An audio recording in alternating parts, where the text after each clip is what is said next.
Здравейте хора, аз съм Марти и сега ще ви покажа как да си върнете игра от Steam, която вече сте си я били закупили. Няма смисъл да връщате безплатна игра.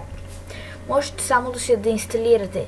Например, ето тази Space Plan. Бях си имал видео на нея, играл съм 16 минути. Мисля, че трябва да е по-малко от 2 часа и по-малко от 2 седмици, за да може да се върне една игра. А сега ще ви покажа и как да се върне. Тук на мен ми е на български език, помощ и след това на Steam поддръжка.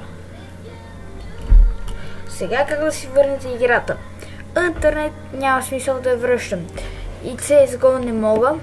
Като цъкнете върху играта,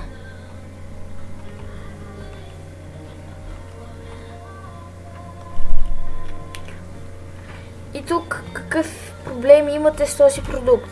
Не мога да извърша успешна покупка, т.е. някои от тези са, че имате проблеми, но ако нямате проблем, по-добре не го цъкайте. И ако не ви е харесало, не е това, което очаквах. Като го цъкнете, вече помогнете ми да поправя игрални или технически проблеми и искам да заявя възстановяване.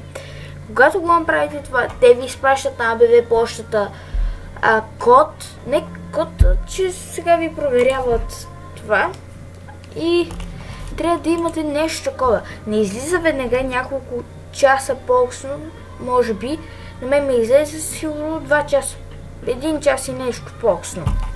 Вече ми пише тук. Например, баланс на портфейл и виждате колко прием сега.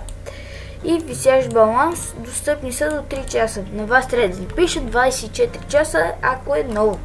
И ето, толкова струва Space Plan. Като ги съберем, тези стават 4 плюс 2 е 6 и сега 7,66. Да, $7.66 имам. Това е опен хора, ако съм ви помогнал, дайте палец нагоре, абонирайте се за канала ми и благодаря, че гледахте. Чао!